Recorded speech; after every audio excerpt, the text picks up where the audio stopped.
from director Ken Burns. Country music is truth-telling. It's everything. Hillbilly, it's blues, it's jazz. You can dance to it, you can cry to it. The people who built this country, that's where country and blues come from. It has something in it for everybody. Country music comes from right in here, this heart and soul that we all have. Well, those are some heavy hitters in there. Legendary filmmaker Ken Burns is back again. This time he's taking a journey through the compelling history of American country music. It's a new 6-part docu-series. It's called Country Music. It debuted on PBS this week, and Ken Burns himself is with us in the studio. Thanks so much for coming in. Thanks for having me. Really appreciate it.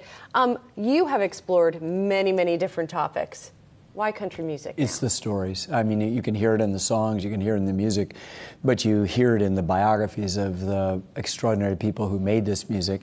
When you find out why Dolly Parton wrote I Will Always Love You, her version, which is fantastic, but doesn't have the crossover success of Whitney Houston's magnificent version, hers will soar past Whitney, taking nothing away from Whitney, because you will understand the circumstances of how it been. And all the way along the line, this is a woman's story. This is a story about race, in which African Americans are a central part.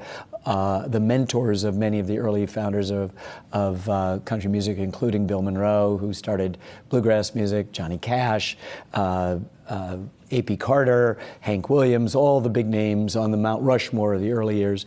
It's about class, too. It's about rising up from poverty, and it's about this mysterious thing, which is songwriting.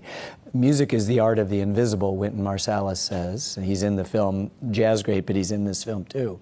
And if you marry that with unbelievable poetry, I mean, when Hank Williams said, "I'm so lonesome I can cry," there's no one on the planet that doesn't know what he's talking about.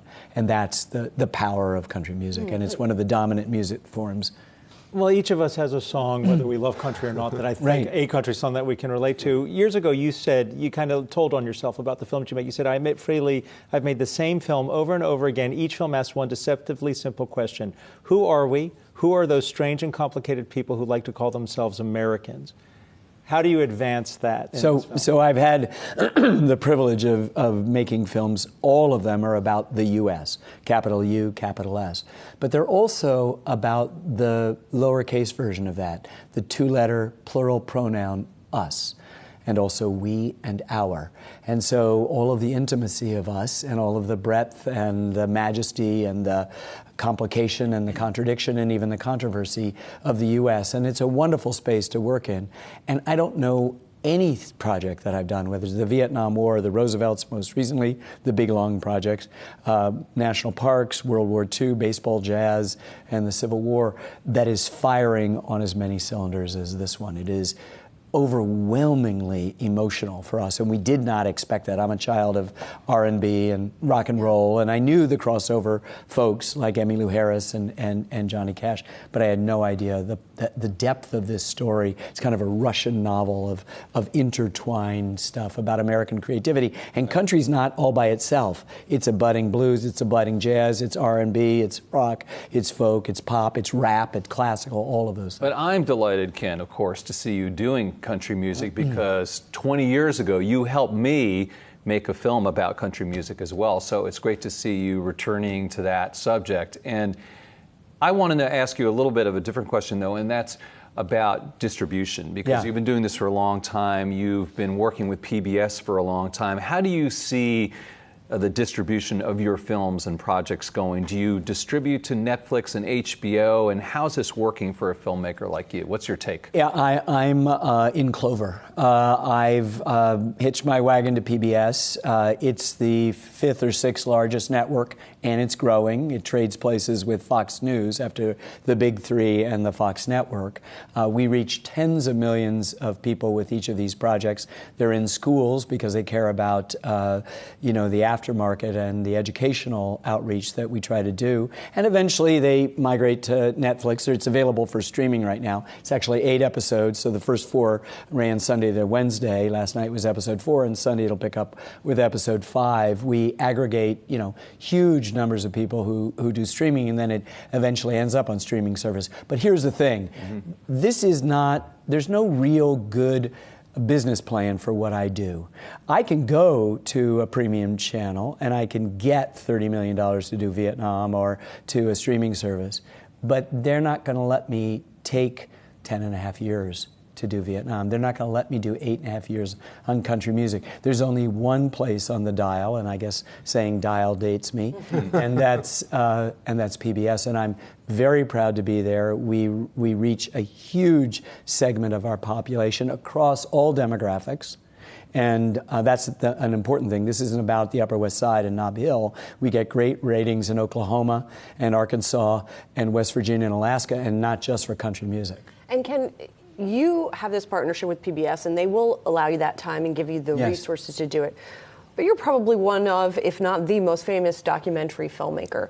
In this moment in time, when we see the streaming services throw a lot of money at creativity and at content, is the same thing true of documentarians? Are they also smaller, lesser known? Are they also getting those resources? I think they are, because content will out right now. And so if you've got half a brain and you're making content, then somebody's got to be interested, because there's an hour to fill someplace. PBS gives us a relatively minor portion of our budget, so we are required, and the burden for all of that great thing, which is I can sit here and tell you that every film is a director's cut, and that I'm not going to complain, and that if you don't like one of my films, it's all my fault.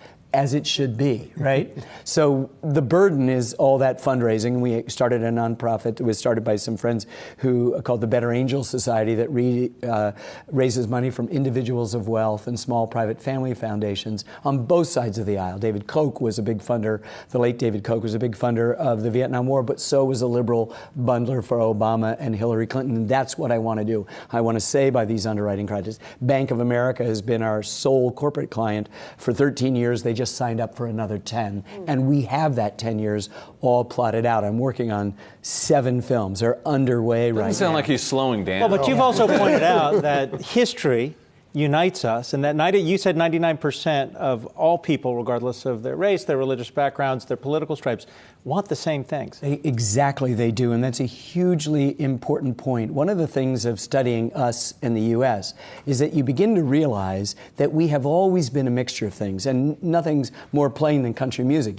You can't say it's one thing, it's always mixed up, and even the two things that it began as, the Carter family and Jimmy Rogers, he's Saturday night and they're most definitely Sunday morning, they're a mixture of things. So what I learned was, first, there's no them. There's only us. And our binary media culture and computer culture suggests it's always an opposite. There's only us. There's no them.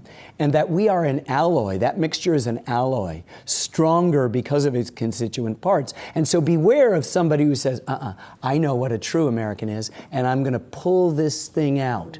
Because the second you've pulled that thing out and isolated it and said, oh, this is what a real American is, what's happened to that alloy? It's fragile, it's brittle, it's not as strong as it once was. And that's why we don't have to be like, most documentaries are topical and arguing and advocating and whatever, and that's great.